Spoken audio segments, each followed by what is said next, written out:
Good morning बच्चों। आज हम एक्सरसाइज 4.4 करेंगे। तो जिसका पहला पार्ट जो है, पहला क्वेश्चन है, इसमें हमें मूलों की प्रकृति भी ज्ञात करनी है और अगर मूल अस्तित्व में होंगे तो उनके मूल ज्ञात भी करने हैं। तो जो पहला पार्ट है इसका वो है 2x² minus 3x plus 5 is equal to 0।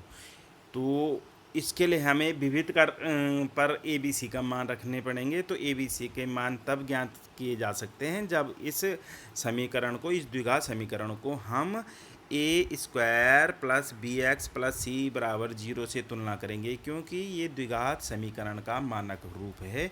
यहाँ से हम ए का मान ज्ञात कर सकते हैं 2, बी का मान ज्ञात कर सकते हैं -3 और सी का मान ज्ञात कर सकते हैं +5। और इसमें हम विविध कर वो टूल्स है हमारा कि जिसकी सहायता से हम किसी भी द्विघात समीकरण की मूलों की प्रकृति ज्ञात कर सकते हैं।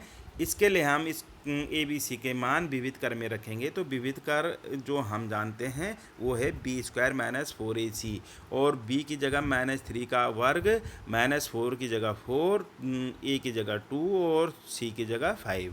तो इससे जो हमें आंसर मिला वो मिला -31। -31 का अर्थ हुआ कि ये शून्य से पीछे है, शून्य से छोटा है, अर्थात यह एक ऋणात्मक संख्या है। तो विविध कर जो हम जान रहे हैं b² minus 4ac less than 0, ये शून्य से छोटा हमें प्राप्त हो रहा है। इसका अर्थ ये हुआ कि जब ये विविध कर शून्य से छोटा प्राप्त हो रहा है तो इसका अर्थ हुआ कि यहाँ पर कोई भी मूल वास्तविक रूप से अस्तित्व में नहीं है, अर्थात द्विघात समीकरण का कोई भी वास्तविक मूल अस्तित्व में नहीं है। तो हम इस निष्कर्ष पे पहुँचे कि इसके हम वास्तविक मूल ज्ञात नहीं कर सकते हैं, इसलिए हम सवाल को यहीं ख़त्म कर लेंगे।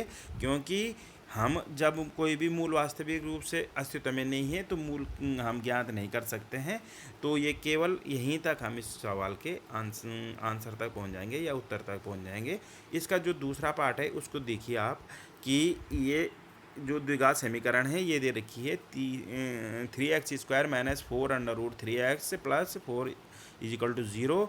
और यहाँ पर भी हम, क्योंकि हमें ये टूल्स का प्रयोग ज़रूर करना है, ये टेस्टर है। एक टेस्टर का अर्थ ये है कि इसकी सहायता से हमें ये मालूम हो जाएगा कि जो मूल हैं वो वास्तविक हैं। अगर वास्तविक हैं तो भिन्न भिन्न तो नहीं है या समान तो नहीं है या कोई वास्तविक मूल नहीं है। ये सारी जो जानकारियाँ हमें ये हम विविध कर में इनका जो विविध कर ज्ञात करने पर ही मालूम हो पाएगा। और विविध कर के लिए हमें बी, ए और सी का मान ज्ञात करना पड़ेगा। और इसके ज्ञात करने के लिए हम इस समीकरण को ax² plus bx plus C बराबर 0 से इसकी तुलना करेंगे। क्यों तुलना करनी पड़ रही है?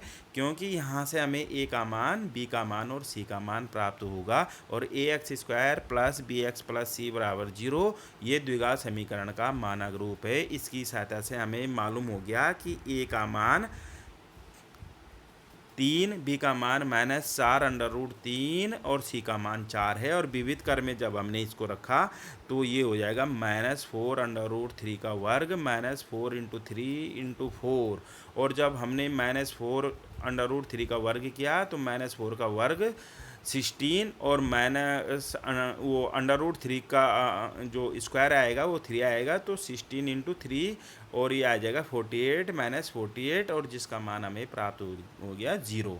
और हम जानते हैं कि जब विविध कर 0 होगा तो मूल होंगे वास्तविक रूप में 2 मूल प्राप्त होंगे, लेकिन वो दोनों के दोनों मूल समान होंगे। इससे संबंधित वीडियो हम पिछला वीडियो आपसे शेयर कर चुके हैं, जिसमें आप ये क्लियर हो जाएगा आपको कि ये 0 क्यों हो रहा है।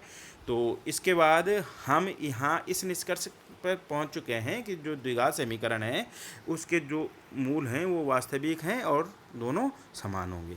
अब हम केवल एक ही मूल ज्ञात कर सकते हैं, इसकी सहायता से हम दूसरा मूल भी उसी के बराबर रख देंगे, लेकिन हम अपनी संतुष्टि के लिए दोनों मूल अलग अलग ज्ञात करेंगे ताकि हमें ये मालूम हो जाए कि क्या ये पहला मूल और दूसरा मूल समान आ रहा है या नहीं आ रहा है।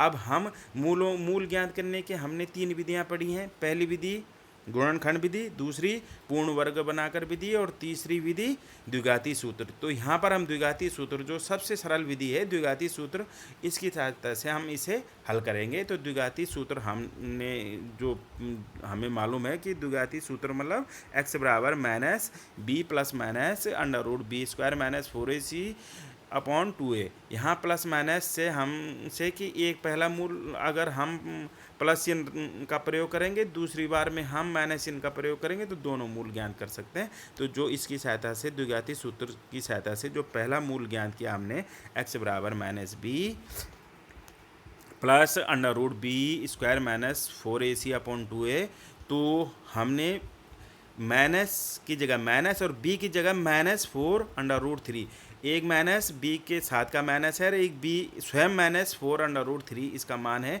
तो ये आ जाएगा माइनस कोष्टक -4 अंडर रूट 3 धन 0। और धन 0 क्यों लिखा है कि क्योंकि विविध कर का मान हमने पहले ही पूर्व में ही ज्ञात कर लिया है कि बी स्क्वायर माइनस 4ac बराबर 0। तो ये प्लस 0 हो जाएगा अपॉन 2 इंटू ए 2 गुणा गया 3 बराबर x बराबर 4/6 अंडर रूट 3 और 2 से भाग देने पर हमारा जो पहला मूल प्राप्त हुआ वो हुआ 2/3 अंडर रूट 3। और ऋणात्मक चिन्ह लेने पर दूसरा मूल अब ज्ञात करेंगे, तो मूल ज्ञात हो जाएगा -b square minus 4ac upon 2a। तो इसकी सहायता से भी हमने जब मूल ज्ञात किया तो हमें दूसरा मूल भी प्राप्त हो गया x बराबर 2/3 अंडर रूट 3। तो जो इस प्रश्नावली के जो अन्य सवाल हैं उनको इसका जो तीसरा पार्ट है आप स्वयं कर लेंगे। तो सबसे पहले इसका जो मेन पार्ट है वो हमें ये कि विविध कर ज्ञात करना है। विविध कर का मान अगर धनात्मक होगा तो दो वास्तविक मूल होंगे और दोनों के दोनों भिन्न होंगे। अगर विविध कर का मान 0 होगा तो वास्तविक मूल होंगे और दोनों मूल समान होंगे। लेकिन अगर विविध कर का मान ऋणात्मक होगा, शून्य से छोटा होगा, तो इसका कोई भी वास्तविक मूल अस्तित्व में नहीं होगा। जब वास्तविक मूल अस्तित्व में नहीं होगा तो हम मूल ज्ञात नहीं कर सकते हैं। तो ये 3 प्रक्रियाएं हैं, एक पहली स्थिति शून्य या शून्य, दूसरी स्थिति शून्य से बड़ा, तीसरी स्थिति शून्य से छोटा।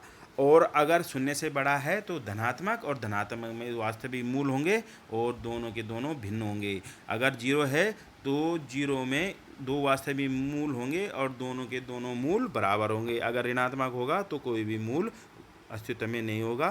तो इसका अन्य पार्ट आप करेंगे, फिर हम अगला वीडियो आपसे बात करेंगे, अगले वीडियो शेयर करेंगे। Thank you.